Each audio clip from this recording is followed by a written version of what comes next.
Hello and welcome to Louis Bertou's Music Reviews.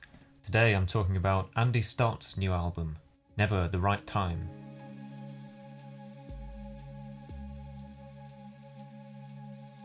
Andy Stott is an electronic music producer, DJ, sound artist, man, residing in Manchester. I first heard his subtle, groovy and dark approach to techno music on 2012's Luxury Problems. And to be honest, I think the song Hatch the Plan off that album was probably one of my top 5 most played songs of 2016, with Sleepless and the title track not far behind. His 2011 EPs are probably my favourite pieces of work from him, though I still did enjoy the last album actually, the 2019 one, whose name escapes me. Yeah, I did enjoy that one as well. I thought it was a return to form after some sort of less convincing experiments on 2016's Too Many Voices. And I would still hold that the song OL9 is one of the best pieces of beat music I've ever heard and a strong highlight in Andy Stott's discography. Naturally, as a fan, I was bound to check out this new album here, 2021's Never the Right Time, and now I feel it is the right time to offer my thoughts after giving it a few spins, if you can really call Spotify listening spinning these days. On this album we see a return to the breathy vocal samples of Alison Skidmore, who featured on 2012's Luxury Problems and on a few tracks since then, but here she gets a full feature and is called in for quite a few tracks on this album, probably about half of them. And the sound often leans into genres like synth pop and easy listening, interestingly enough. However, both of these genres are refracted through Stott's typical dark club-oriented electronic music sound. And on some of the tracks here, especially the closing track, I actually get quite strong Twin Peaks vibes from them. I find the guitars, that kind of country-influenced electric guitar sample, as well as the wispy vocals, and overall sort of twisted, easy-listening sound, do give it that kind of eerie feeling, which does remind me. It makes me think of Twin Peaks. The album's split into 2 short halves, which are broken up by this one sort of transitory short song. And it's definitely a slighter record than an album like Luxury Problems, which features a lot more extended tracks and overall just feels more submersive. After an ambient mood setter of an opening song, the title track, track 2, Never the Right Time, feels huge. The introduction of that drum beat is so tight and crisp, and it feels like a slap in the face and kind of a hey, wake up and listen to this album kind of moment, which I personally really enjoy. I think it's a very satisfying moment.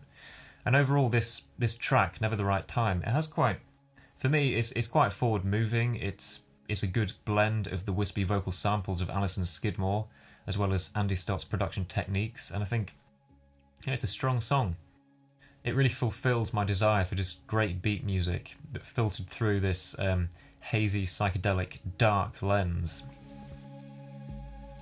The next song continues the energy with these synths and hi-hats bouncing around the mix, eventually paving the way for this really great Latin batucada-inspired groove to come in about halfway through. However, overall I'd say that the harmony feels often quite uninteresting, and the composition in general just, to me, lacks some sort of edge. Yeah, those synth runs just feel very derivative and safe for me by Andy Stott's standards. So really, on this third track here, we've got some great grooves and some, production flash, but not a great deal else. I enjoy the deconstructed drum and bass sound of the track Answers, which, while it's not up the box from Luxury Problems, it does for me provide interest at this critical point in the album. I do feel like once we're here, we do kind of fancy, as listeners, a bit of a sonic change of pace, and Answers definitely does deliver that. I especially enjoy the moment around 1 minute 30 when those warmer synth tones start getting brought in. And they really shine through the mix like almost an artificial ray of light, and it's just a really nice moment that sort of contrasts against the harder, deconstructed drum and bass of the first 1 minute 30 of the track. There's another change of pace, yet another change of pace on the next track, Dovestone, which for me makes me think of like distant flashing lights while drifting in and out of sleep, and it's quite a powerful image for this song, I think. It sounds almost like somebody collected a load of classic jazz songs from the early 20th century and put them in a time capsule to be, I guess, blasted into space for future generations to enjoy. But when those future generations did eventually uncover the music, they discovered that the centuries in outer space had corrupted the music and left it a distant groan of its former self. In other words, it's a highlight. Think some of the more sinister tracks off Selected Ambient Works Volume 2 mixed with the Caretaker. Overall, we've got quite a consistent vibe on this album, quite a dark, insular vibe with some sort of new elements of synth pop and even easy listening on here, on some of the songs here.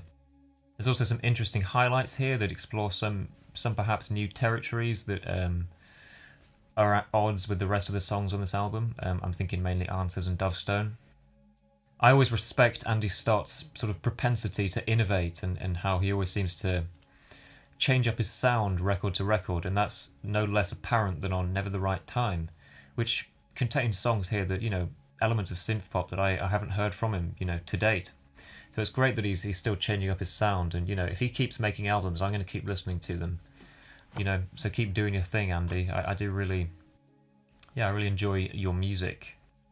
None of these songs quite capture the magic of a song like OL9 from his previous record, so I'll keep spinning that one to get my Stott fix, I reckon. But overall, Never the Right Time is a welcome addition to his oeuvre, his discography, and for that I give it a 7 out of 10.